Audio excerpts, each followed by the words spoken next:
This is Jeff Scott Soto from Art of Anarchy, and I'm blowing it up on Metal God Radio. Metal, metal, metal gods! And there was, back in the day, there was hideous, wasteful costs of things and spending, right?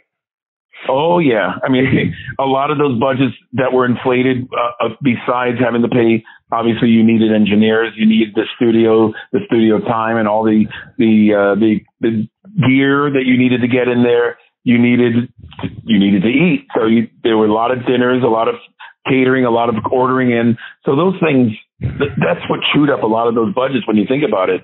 It wasn't necessarily the time it took to make those records. It was the time to get into the studio and the cost of the studio. Now the cost is so minimal and you get the same results, and that's a lot of labels are like, we're not going to give you $900,000 to make a record. You kidding me? You don't need it anymore. And you were actually the third Scott vocalist of the band. As we like to say it, as we like to put it, the third Scott's a charm. That's perfect.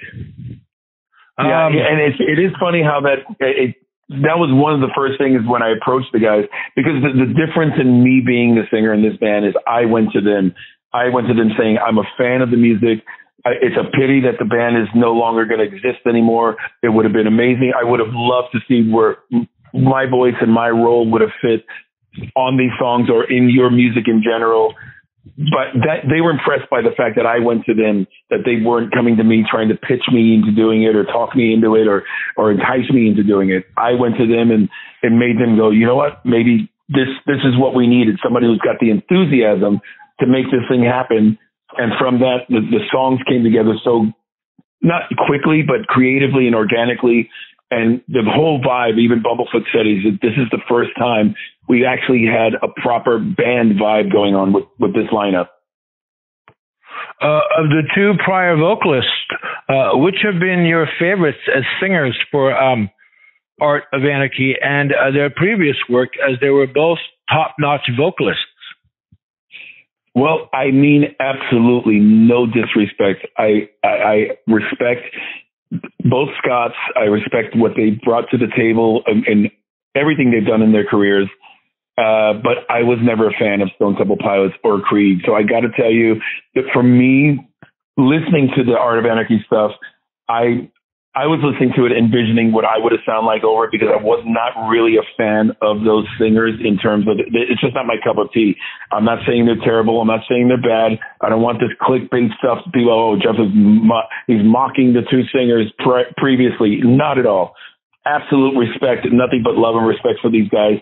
It's just not my cup of tea. So if I had to choose one of the two, I would probably lean more towards the second album, the Stapp album, because that would be more leaning towards what I would have done to the songs as a singer. Scott Weiland's he's got a personality to his voice that's what works so well for him in his career in Stone Temple Pilots and even the first album those guys did together. He's more of a stylistic, like David Lee Roth. He's not like a Steve Perry or Lou Gramm or Freddy Mercury kind of singer. He's more of a character singer that worked for the music based on his character and personality. And so as a singer, I would probably lean more towards the Stapp stuff. Did you or would you have ever considered trying out for Creed or Stone Temple Pilots if the opportunity arose? Probably not. I wouldn't want to put those guys to the torture of me saying, no, I don't want to do it. No, that's not really my dance. As far as I'm concerned, I don't want to be tapping onto anybody else's shoes anymore. That's the best thing about Art of Anarchy. I'm not replacing a style or a sound. The music and the songs is what stood out to me, not necessarily what the singers did to them. So it's not like going in and replacing Bruce Dickinson in Iron Maiden or even the struggles that I had with people accepting me when I sang for Journey. It's like, well, he doesn't sound like anything like Steve Perry. Well, we didn't hire him because he sounded like Steve Perry. We hired him because he could sing the songs. And so that I just want to focus on things where I can use my own creativity, my own personality for things. I really interested in replacing anybody in any band anytime soon. What was the recording process like with Yngwie on those first two records? What studios were used? And what are your fond memories of that time, and what were some of the difficulties you were able to overcome or not? Well, I think both albums were done. We did a lot of stuff at the record plant for Marching Out. I know Yngwie, he finished the overdub. I did my vocals for the first two songs of the first album. There were only two vocal songs. I did those at the record plant as well. But there was another place called Skyline, I think. It doesn't exist anymore. And the process is pretty easy. I mean, luckily we did demo up a few things, and I stuck to the script. I wasn't trying to be overly creative or trying to take any kind of control over what it was. Yngwie's picture. He knew what he wanted, and I was just there to give him what he needed and wanted out of those songs. And luckily at the time, especially because I was so young and green, he respected my voice enough to just let me fly. And a lot of the stuff was pretty painless to make that record, those two records. I just basically give me the microphone, tell me what you need, and we just knocked them out. So it was pretty effortless. I can't say there was anything really laboring or harboring of those early albums. It was such a long time ago as well, almost 40 years ago for the first album. So my memory's starting to fade a little bit. No, I get it. How did you learn that would be the end of your involvement with Yngwie? What do you mean? Well, you did the first two records, but you weren't on the third, right? Oh, right. Well, I left before Marching Out actually came out because they were just too many. I really looked at the Yngwie situation as a stepping stone as a band. When we started, it was Yngwie Malmsteen's Rising Force, so I thought it was going to be marketed, and it would be like a Ritchie Blackmore's Rainbow, but we would all get to shine in terms of what we offered to the band, whether it be our performances or our creative input in terms of co-writing. And so when I realized early on that there was not going to be any of that, I'm only used to being part of bands. I'm only used to being with a brotherhood. You put bands together because you want to work with those individuals. You want to create and you want to succeed with those individuals, or even fail with those individuals.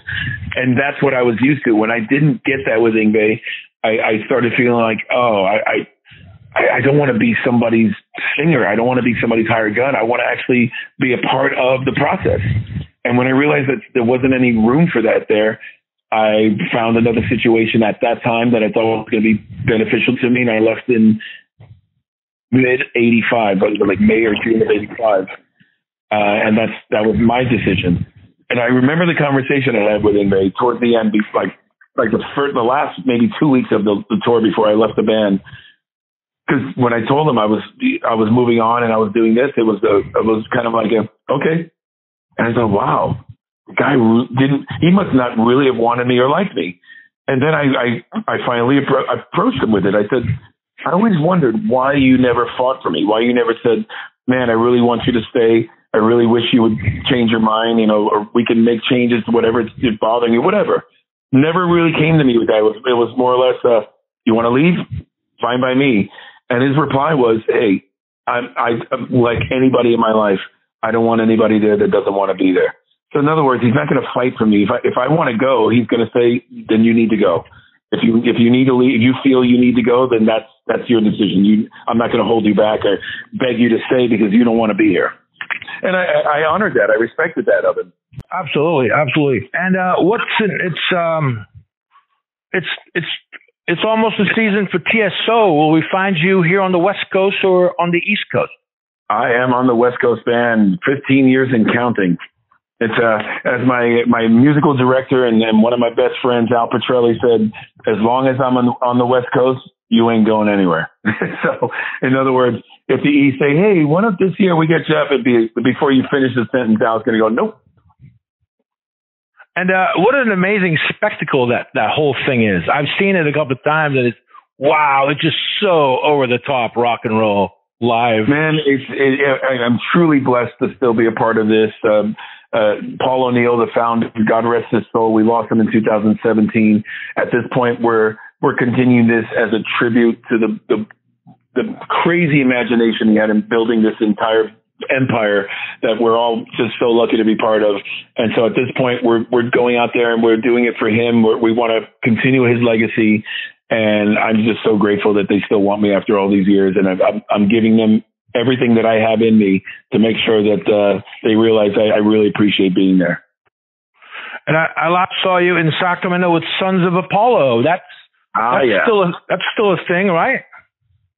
I think it's going to be going bye-bye, possibly. If anything, it's going to be quite the hiatus. With the news coming out that Mike is back with Dream Theater, you know, in general, Mike was available to do all these bucket list items that he's been doing for the past 12 years because he wasn't in Dream Theater. He had the freedom and the time to do it. Now he's not going to have that freedom or time. He's going to be pretty locked into continuing their legacy together. And, you know, God bless him. I'm happy for the band. I'm happy for Mike. And as anything in this music world happens, we forge ahead. You know, we move on, and I have nothing but love and respect for everybody moving forward. Would Mike Mangini coming into Sons of Apollo be out of the question? That's just kind of silly. It's like, you know, it's musical chairs. It's funny because a lot of people are they're using that reference, but there's really, I have zero interest in doing Sons of Apollo without Portnoy. I mean, there's a personality that comes with a band, and when you drop one of those personalities, especially when that personality is one of the founders, you know, this was Derek and Mike's band. So if not for them, it wouldn't have happened. It really makes no sense for us to continue without Portnoy or any key member of the band, which basically everybody in the band was a key member. Well, thanks for taking the time to talk to us, and we look forward to hearing all of your stuff. You're a very prolific artist. How soon can we expect a book or maybe even a spoken word tour of your life experiences? You know what? I think I see more of it and more. I'd really love to do it, but to be honest with you, it's got to happen because there's a demand for it. I don't want to waste my time with my memoirs or even making a documentary that might be pretty interesting and fascinating with all the different things that I've been able to do and still struggling to make a name for myself. I think that in itself would make a great book or even film, but I can't waste 2 or 3 years out of my life for nobody to see it. It's the same thing with touring. You know, Art of Anarchy, we want to go out there and we want to play, but just because we release an album is not an excuse to just immediately book a tour. We got to make sure that there's a demand for it, that people want to see it, and then we want to get out there and just really bust heads open. That's my mentality for anything. If there's interest, sign me up. If it's something just for me to do, if it's to kind of appease my own ego or whatever, I'm just not interested in wasting the time. There's not much time left to keep wasting time.